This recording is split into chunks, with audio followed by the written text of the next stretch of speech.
Hello friends, आप सभी का मेरे यूट्यूब चैनल में स्वागत है।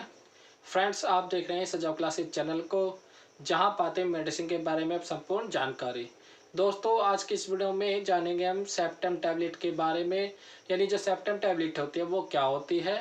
और दोस्तों, साथ साथ बात करेंगे हम इसकी क्लास की, यानी जो मेडिसिन होती है वो किस क्लास से ली गई होती है। और जब आप बाज़ार में मार्केट में इस टैबलेट को खरीदने के लिए जाते हैं दोस्तों, तो आपको किस पॉपुलर ब्रांड नेम से भी ये मिल जाती है। और फ्रेंड्स, बात करेंगे हम इसके यूजेस की, यानी ये जो टैबलेट होती है इसका यूज कहाँ कहाँ किया जाता है, या फिर ये जो टैबलेट होती है दोस्तों, इस टैबलेट का किन किन परिस्थितियों में प्रयोग किया जाता है। और फ्रेंड्स, बात करेंगे हम इसके साइड इफेक्ट की, यानी ये जो टैबलेट होती है इसके कुछ साइड इफेक्ट पाए जाते हैं, वो क्या क्या होते हैं ये भी जानेंगे हम। और फ्रेंड, वीडियो के लास्ट में जानेंगे हम इसकी डोज के बारे में, यानी जो टैबलेट होती है इसे कितनी कितनी लेनी चाहिए और कितनी क्वांटिटी में से लेना चाहिए, जो सेहत के लिए अच्छा रहता है। दोस्तों, अगर आप मेरी यूट्यूब वीडियो को पहली बार देख रहे हैं तो मेरे चैनल को सब्सक्राइब कर लीजिएगा और साथ साथ बेल आइकन को प्रेस कर लीजिएगा, जिससे मेरे नई वीडियो की नोटिफिकेशन सबसे पहले आपको मिल सके। आइए जानते हैं फ्रेंड्स इस टैबलेट के बारे में कुछ नई बातें।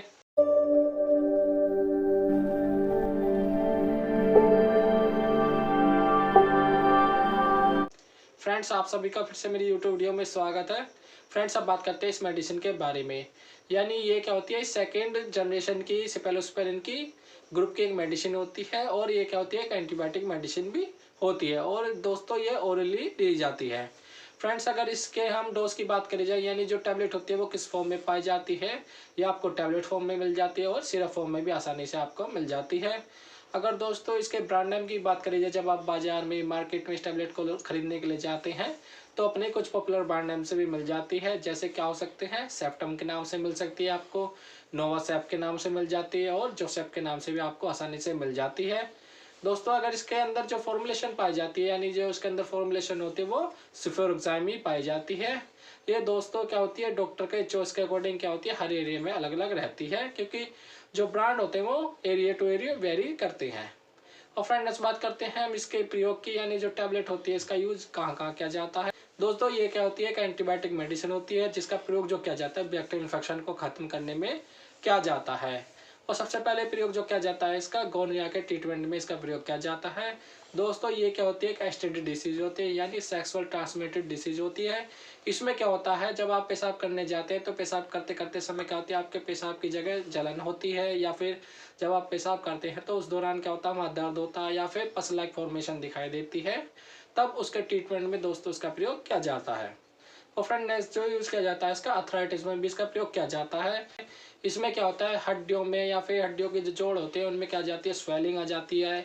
और कभी कभी जो अर्थराइटिस होती है बैक्टीरियल इन्फेक्शन की वजह से भी होती है, जिससे क्या होता है, स्किन में या फिर हड्डियों में क्या जाती है, स्वेलिंग आ जाती है।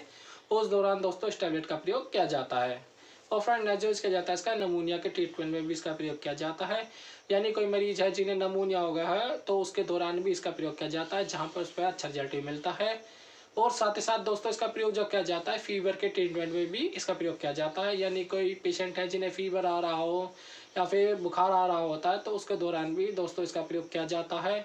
या फिर दोस्तों इसका नेक्स्ट जो यूज किया जाता है इसका यूटीआई के इन्फेक्शन में भी इसका प्रयोग किया जाता है, यानी यूरिनरी ट्रैक्ट इन्फेक्शन हो जाता है जब किसी पेशेंट को, तो उसको ठीक करने के लिए भी दोस्तों इसका प्रयोग किया जाता है।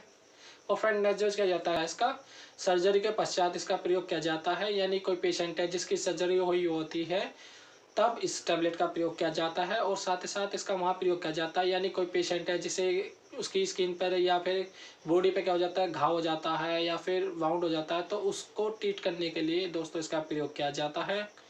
और फ्रेंड, नेक्स्ट जो किया जाता है इसका टोंसिलाइटिस की बीमारी में भी इसका प्रयोग किया जाता है, यानी कोई पेशेंट है जिसके टोंसिलाइटिस हो जाते हैं या फिर टोंसिल फूल जाते हैं, उस दौरान भी दोस्तों इस टैबलेट का प्रयोग किया जाता है। और फ्रेंड, नेक्स्ट बात करते हैं उसके साइड इफेक्ट की, यानी जो टैबलेट होती है इसके कुछ साइड इफेक्ट पाए जाते हैं, वो क्या क्या होते हैं। नोजिया हो सकती है, वोमिटिंग हो सकती है, या फिर डायरिया हो सकता है, या फिर इससे क्या हो सकता है, एब्डोमिनल पेन हो सकता है, या फिर स्किन पे क्या हो सकते हैं, रैशेस हो सकते हैं, या फिर इससे क्या हो सकती है, आपको लिवर प्रॉब्लम हो सकती है। दोस्तों, अगर इन सिम्टम में से आपकी बॉडी पे कोई नजर आता है तो आप इस मेडिसिन का लेना तुरंत बंद करें और अपने डॉक्टर से बताएं, जिससे वो आगे नया फर्दर आपको ट्रीटमेंट दे सकें। और फ्रेंड, इस बात करते हैं इसकी डोज की, यानी जो टैबलेट होती है इसकी क्या क्या डोज पाई जाती है। दोस्तों इसकी डोज जो डिपेंड करती है आपके डिजीज़ पे, वेट पे या फिर एज पे डिपेंड करती है। फिर भी अगर सामान्य व्यक्ति की बात करी जाए, इसे कितने दिनों तक लिया जाता है, यानी इसे 5 दिनों से लेकर 20 दिनों तक दिया जाता है। अगर दोस्तों इसके टैबलेट के बारे में एक स्पेशल पॉइंट की बात करी जाए, यानी जब आपके डॉक्टर ने इसे आपको 5 दिन के लिए लिखा है या फिर 15 दिन के लिए लिखा है, तो आप इसे रास्ते में ना छोड़ें, क्योंकि आप जब इसे रास्ते में छोड़ते हैं तो इससे क्या हो जाती है, आपकी बॉडी रेसिस्ट हो जाती है, तो इससे फिर ये काम नहीं करेगी। या फिर आपके डॉक्टर ने जितने दिन के लिए लिखी है इस टैबलेट, उतने दिन तक इसका प्रयोग करें। फ्रेंड्स, ये थी इसके बारे में इन्फॉर्मेशन। अगर आपको मेरी यूट्यूब वीडियो पसंद आई तो लाइक करें, कमेंट करें और शेयर करें, और अपने दोस्तों में ज़्यादा शेयर करें जिससे वीडियो किसी और के भी काम आ सके। फ्रेंड्स, अगर आपने अभी तक मेरा यूट्यूब चैनल सब्सक्राइब नहीं किया है तो मेरे चैनल को सब्सक्राइब कर लीजिएगा और साथ साथ बेल आइकन को प्रेस कर लीजिएगा, जिससे मेरी नई वीडियो की नोटिफिकेशन सबसे पहले आपको मिल सके।